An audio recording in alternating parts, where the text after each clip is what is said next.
So welcome everybody. Many Germans in the room, but I was still asked to speak in English, which I'm happy to do. How many of you are English speakers? Okay, many of you. Okay, thanks. I'm Executive Vice President Axel Springer. I'm a trained journalist. I worked in journalism a long time, but I switched to the business side 7 years ago. And I, together with 3 colleagues, spent half a year in Silicon Valley in 2013 to explore investment opportunities and to better understand disruptive change for our company, the publishing company, Axel Springer. And I've written a book about this, which came out last September, which luckily turned out to be quite a bestseller and has caught a lot of attention in the German business community.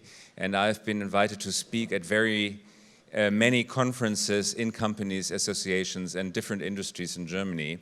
And I just want to share a couple of insights on the question whether or not Germany understands disruptive innovation and what Germany's companies do to be part of either disruption or at least have a good strategy against disruption.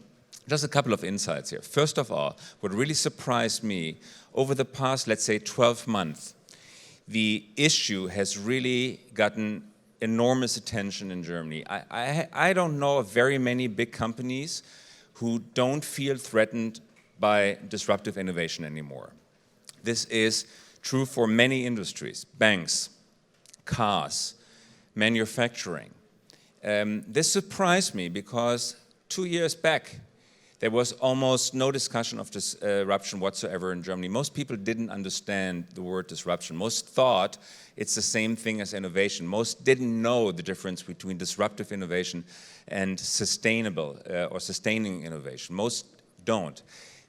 At this moment in time, it's almost like a wildfire. Disruption is becoming a word that you're hearing in many DAX 30 companies and in many MDAX companies. That's really surprising. Second observation is that while the word disruption is understood, most don't really understand what it means and what it could mean for their business.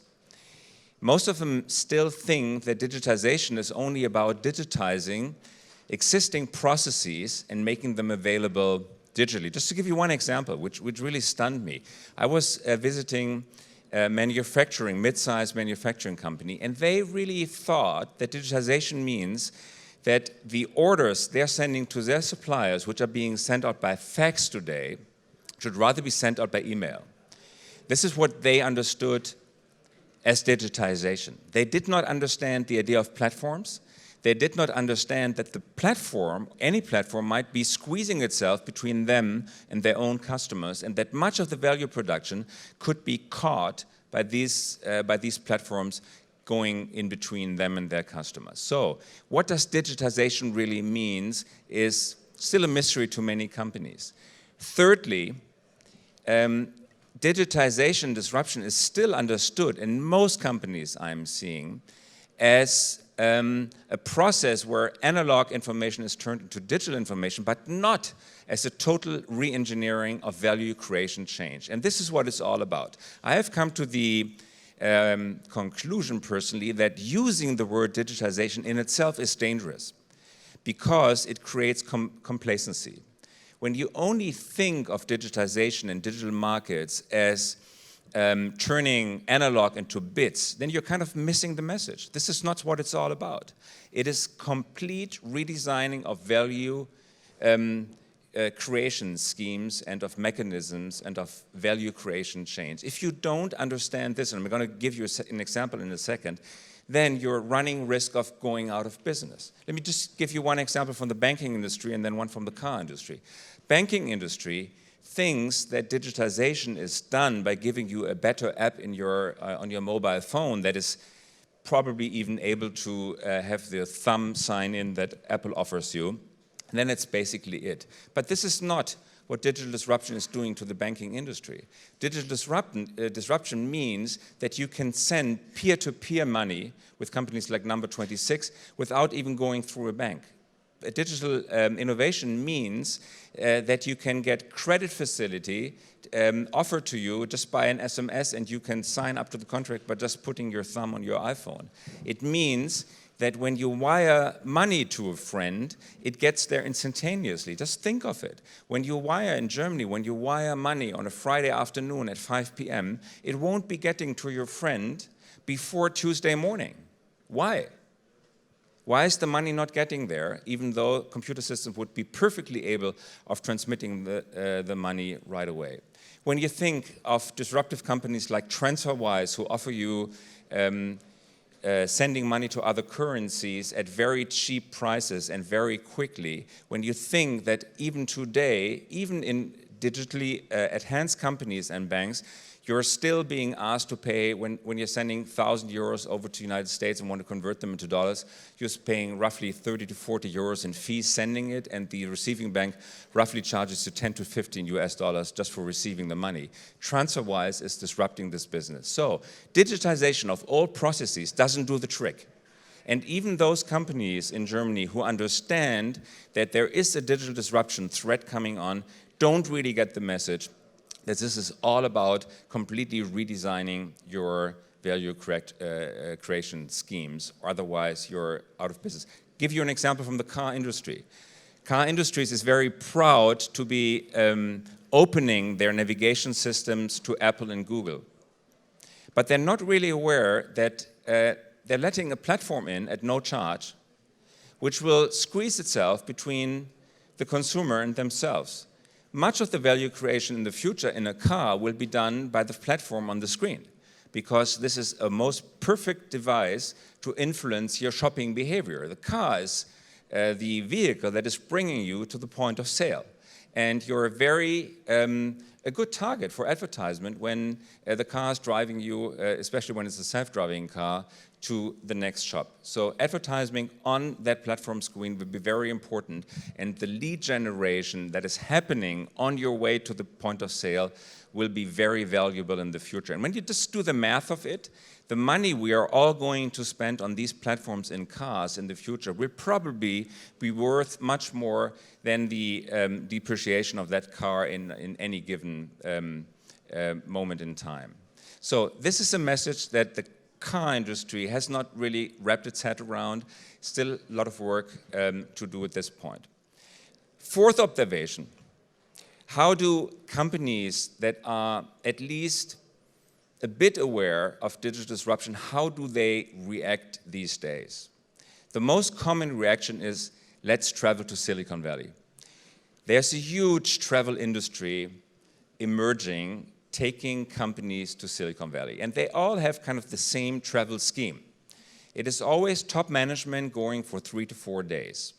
In Silicon Valley, as you might know, there is a real industry organizing these trips. The last figure I heard was a big German DAX 30 company was charged $70,000 for a 3-day startup trip in Silicon Valley. This must be like a profit margin of like 95%, because there's very little work to do to organize such a trip. But it feels good for the DAX 30 companies because they are under the impression that they're learning something and they're being shown some kind of mysterious way into the future. So this is what most of them do: travel over there, have a look. The next step they're taking is to form a committee. A committee that is supposed to come up with changes or ideas for disruptive change inside their own companies. Most companies believe that they have once you have understood what disruption means, you can disrupt yourself. But this, and economic studies show this very clearly, is an illusion. There's almost no way of disrupting yourself because you're thinking in patterns and you're very successful. Most companies that are around are successful in doing what they're doing, and this means they're very good at sustainable innovation. They get the next generation of the car always a bit better than the last generation.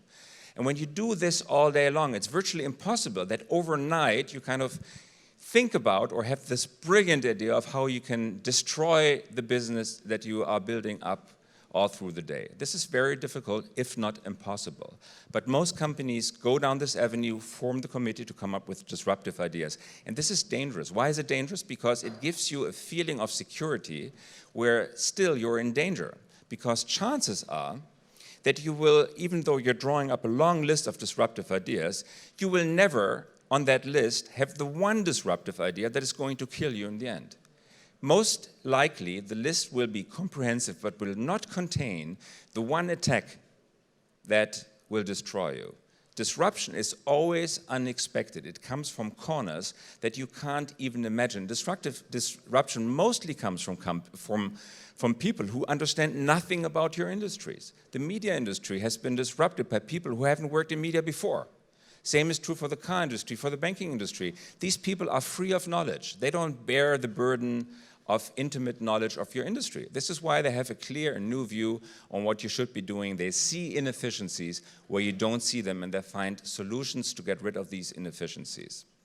This is why you cannot disrupt yourself.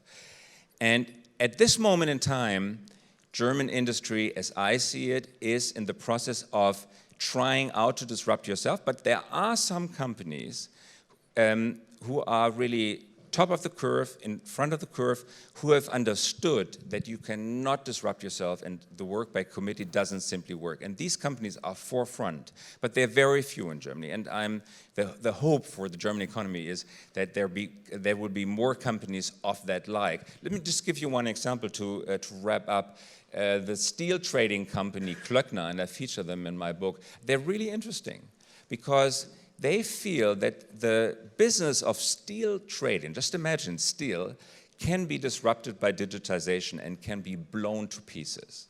It's very hard to imagine because how can you digitize steel?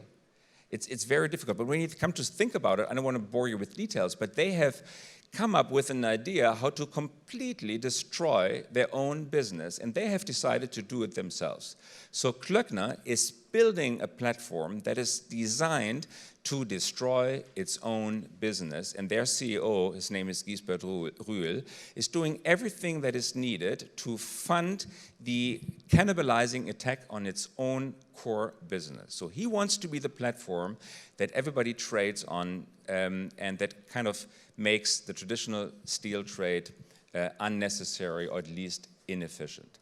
But very few companies have come to that conclusion, and again, to close on a dampening note or even a bit pessimistic note, even when you understand the point that you cannot disrupt yourself and you invest in the disruptor, chances are that you still don't survive the disruption.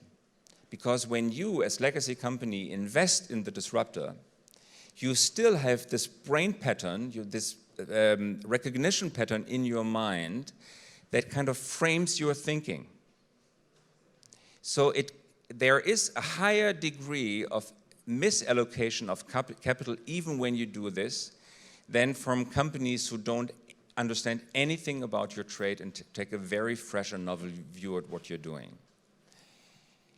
This sounds pessimistic. And whenever you say such a thing in Germany, people say, yeah, but don't talk down Germany, it's a great country, and we shouldn't be copying Silicon Valley, and not everything in America is great. And you come to this kind of meta level of talk, which also is dangerous, because there's nothing better than really looking the truth into the eye and drawing your conclusions from that. Let's be patriotic, and we are great, and we will survive, and the car industry is always going to be in Germany, is simply unsustainable, because many industries in the past which were invented here, like telephone and computer industry and television industry, went away to different countries. The same could happen for banking, same could happen for cars. So we have to be pessimistic in order to survive. Thank you very much.